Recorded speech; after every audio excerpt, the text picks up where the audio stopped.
காலையிலே கொய்யா இலை பறிக்க கிளம்பிட்டேன். அதாவது நம்ம வீட்டில் உள்ள பச்சை பசேல்னு உள்ள இலையிலே மருத்துவ குணம்லாம் அதிகமாக இருக்குது. சுகருக்குலாம் இது ரொம்பவே நல்லது. இந்த ஆவாரம் பூ தான் அதுக்கு முன்னாடி போட்டுக்கிட்டு இருந்தேன். அது தீர்ந்து விட்டதால் வீட்டில் இருக்கிற கொய்யா இலையை பறித்து இப்போ காலைல அத்தைக்கு கொடுத்துக்கிட்டு இருக்கேன். இந்த பனங்கொட்டையெல்லாம் எடுத்துகிட்டு வந்து ஊனி வச்சோம் இல்லையா, அதுலேருந்து முளைப்புங்கிறதே வரவே இல்லை. என்னடா ஒன்றுமே வரலன்னு டெய்லி அதை நோண்டி பார்க்குறதா வேலை. இன்னைக்கு பார்த்தா அதுலேருந்து கிழங்கு வந்துருந்துச்சு. அதுக்கு இன்னும் ஒரு 2 மாதம் 3 மாதம் ஆகும் போல இருக்கு. ஒரு பக்கமும் டீ தான், இன்னொரு பக்கமும் டீ தான். ஏன்னா ஒரு பக்கம் டீயில் கொஞ்சம் லைட்டாக போடுவேன் டீ தூள், அந்த பக்கம் எனக்கு போடுறதுனால கொஞ்சம் ஸ்ட்ராங்காக போட்டுப்பேன். உங்கள் வீட்லேயும் சுகர் பேஷண்ட் யாராவது இருந்தாங்கன்னா இந்த கொய்யா இலையை கொதிக்க வச்சு வெறும் வயிற்றுலேயே கொடுங்க. நல்லா சூப்பர் எஃபெக்டிவாக இருக்குது. நான் அதை தான் கொடுத்துக்கிட்டு இருக்கேன். அத்தைக்கு சுகர் லெவல் நல்லா கம்மியாயிட்டு வருது. வீட்டில் இருந்தே சுகர் லெவலை செக் பண்ணுறதுக்கு பிளட் குளுக்கோஸ் மானிட்டர் சிஸ்டம் அகாராவிலேருந்து வாங்கியிருக்கேன். இது டயாபெட்டிஸ் பேஷண்ட் இருக்கிற ஒவ்வொரு வீட்லேயும் தேவையான ஒன்று. சுகர் லெவலை ஈஸியாக செக் பண்ணி தெரிஞ்சுக்கலாம். ஆனால் என்னதான் அட்வான்ஸ் எலக்ட்ரிக்கல் டிவைஸ் வந்தாலுமே டாக்டர் கன்சல்டேஷன் ரொம்ப முக்கியம். இந்த கேரிங் பாக்ஸில் லேண்ட்செட் நீடில் 50 கொடுத்துருக்காங்க. டெஸ்டிப் 50 லேண்ட்சிங் டிவைஸ் இருக்கு. குளுக்கோமீட்டர் ஆன் பண்ண காயின் சைஸ் இது போல பேட்டரியும் கொடுத்துருக்காங்க. பேக் சைட் லைட்டா பிரஸ் பண்ணா போதும் ஓபன் ஆயிடும். பேட்டரி இது போல பிரஸ் பண்ணி க்ளோஸ் பண்ணிட்டா உடனே ஆன் ஆயிடும்.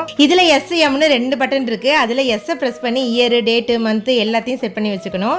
இந்த லேண்ட்சிங் டிவைஸ்ல கேப்பை ஓபன் பண்ணிட்டு நீடில லைட்டா பிரஸ் பண்ணா போதும். டப்புன்னு சவுண்ட் வரும். அப்ப நீடில் செட் ஆயிட்டுன்னு அர்த்தம். நீடிலுக்கு மேல இது போல கேப் இருக்கும். அது லைட்டா அப்படி திருகினாலே வந்துடும். இப்போ லேண்ட்சிங் டிவைஸ் கேப்பை போட்டு க்ளோஸ் பண்ணிக்க வேண்டியதா. நம்ம பிளட் டெஸ்ட் பண்ணும்போதே நீடில் எந்த அளவுக்கு பிரஸ் பண்ணா பிளட் வரும்னு பிரஷர் பாயிண்ட்டும் இதுலயே இருக்கு. அதுக்கு ஏத்த மாதிரி நம்ம வச்சு பிரஸ் பண்ணிக்க வேண்டியதுதான். இப்போ டெஸ்ட் டிப் ஒன்று எடுத்து ஆரோ மார்க் இருக்க இடத்துல கரெக்டா ஃபிட் பண்ணணும். இந்த குளுக்கோமீட்டரை ஃபிட் பண்ணும்போது டெஸ்ட் டிப் டப்பால இருக்கிற கோடும் குளுக்கோமீட்டர்ல உள்ள கோடும் சேமா இருக்கணும். அப்பதான் குளுக்கோஸ் லெவல் கரெக்டா காட்டும். டெஸ்ட் எடுக்கும்போது காட்டன் வச்சு நல்லா கிளீன் பண்ணிட்டு லேண்ட்சிங் டிவைஸை வச்சு பிரஸ் பண்ணா போதும். பெயின் இல்லாம பிளட் வந்துடும். இப்போ டெஸ்ட் டிப்பை லைட்டா பிளட்ல காமிச்சாலே சுகர் பாயிண்ட் எவ்வளவு இருக்குன்னு வந்துடும். அத்தைக்கு சாப்பிடறதுக்கு முன்னாடி 117 இருக்கு. சாப்பிட்டதுக்கு அப்புறம் ஒரு 1.5 மணி நேரம் கழிச்சு 174 இருக்கு. ஓரளவுக்கு கண்ட்ரோல்ல தான் சுகர் இருக்கு. உங்களுக்கும் பிளட் குளுக்கோஸ் மானிட்டர் சிஸ்டம் வேணா டிஸ்கிரிப்ஷன்ல லிங்க் கொடுக்குறேன். தேவைப்படுறவங்க வாங்கிக்கோங்க.